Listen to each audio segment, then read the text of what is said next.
Interesting interview between Donald Trump and he was being interviewed by Dr. Phil. First off, phenomenal interview. You can watch 19 minutes of it on his YouTube.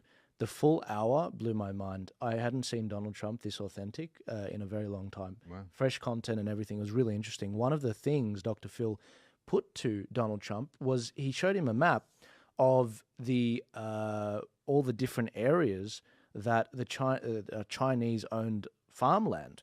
And it basically showed where the American bases are, which are the stars, and where the farmland's being bought up. Wow. And I just thought, geez, I wonder to what extent that's happening here. Have you guys got any thoughts on this particular thing with regards to defense and everything? I don't know where the Chinese are buying farmland. I am aware that they are. I've heard from a friend of mine who used to work for someone who was from China how large a farmland they were buying in Victoria, actually, funnily enough. Just don't know how close that was to any bases. But yeah, it's disturbing. It's disturbing. And it was an amazing interview. And I found Donald Trump, the one thing Donald Trump has that a lot of politicians don't, is he's a real patriot. And that's what we're missing in a lot of the politicians of today. I know there's a lot being born around the new airport in Western Sydney. That's been happening for at least 10, 20 years now. Badgerys Creek, which is obviously nearing completion very soon, which they always say. But also the blue gums in Victoria as well, with regards to the trees there being sold and sent overseas. Can I make a slightly unpopular point, most likely, to do with Chinese ownership of things? I don't actually see how it's such a terrible thing from a geopolitical strategic perspective.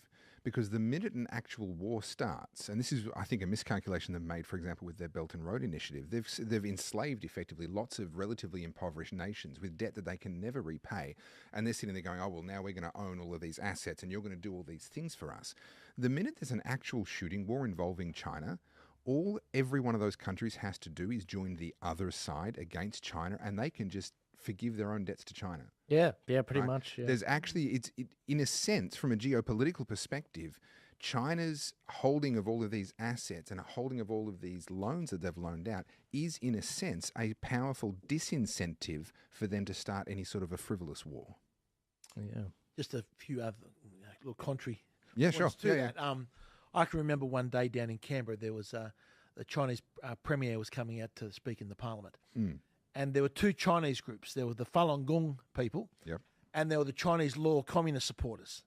Now, I don't know how many of these loyal Chinese communist supporters there are here in Australia, but there's an awful lot of them. And if there ever was a shooting war, which side would they be on? Well, they wouldn't be. They certainly wouldn't be on our side. But look, it's not only farmland that our concern should be. I think it's also real estate. Our bricks and mortar, land, freehold land. That is, we're seeing money coming in from not only China, but also from other countries in Southeast Asia. The legitimacy of the money, how it's been earned, is I think in many cases highly questionable when you see some of the prices that are being paid. And you can imagine if you've got $10 million in assets sitting in China, what's better? Would you rather have $5 million in Australian property that you can pass down, it's governed and secured by the rule of law and property rights, than have $10 million in China? So you see this money coming out of China, are buying up Australian property, setting these prices in the market, especially here in Sydney. And that's basically forcing young Australians out of the market. I think we should be having restrictions, and it's not someone from China or overseas coming in and buying residential housing. That is not foreign investment. Foreign investment is where they, build in a new factory or a new plant or something, actually produce goods in Australia. This is a foreign takeover when they come and take over residential real estate. Yeah, because you couldn't buy that there. The same, if you wanted to buy 100 acres. I did know of a property sale in Western Sydney near Badgerys Creek, about 100 acres, I would say. That the person that bought it also bought 400 other acres, so 500 in total. My dad made a cracker point at the time. It's probably 2017. He said, Joel, not all of them like the Communist Party. Sometimes they're actually trying to get their money out of the country. And the problem is that we don't know who's who. I mean, first off, there's obvious, you'd have to understand the culture and have that conversation and ascertain, and maybe even speak the language to ascertain that. But these things aren't obvious. No, they're not. And it's not exactly a true communist government if you've got people bringing into a country such money. In a true communist government, no one's earning such money. And I know when you go to auctions around Sydney, there is a large Chinese community or somebody on the phone to someone in China who is buying up real estate. Yeah. And it started off as new apartments or investment properties or whatever it was. It is no longer new apartments. It is existing dwellings. Yeah. So China, just for the record, is actually not a communist country. It's a communist country with Chinese characteristics, which when you actually take an honest look at what it is actually fascism. Yeah. So communism and fascism are very close cousins. Under communism, the government owns and controls the means of production. Under fascism, the government controls the means of production without necessarily owning it.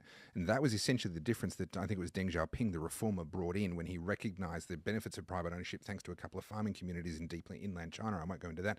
1974, if my memory serves me correctly. He recognized the importance of private ownership. He brought in his reforms, which then created this this communism with Chinese characteristics. It is essentially fascism, the merger, the bonding together of the corporate and government, and that's what we're actually seeing. It's just a bad word. You can't use that word. I do have one more thing to say before we close. Yeah, please. Sarah Palin. That's who I was trying to think of. Yes. Oh, right. At the very start of, there you go. That's the bookend for you. From the very start of the show, Sarah Palin. Very good. Very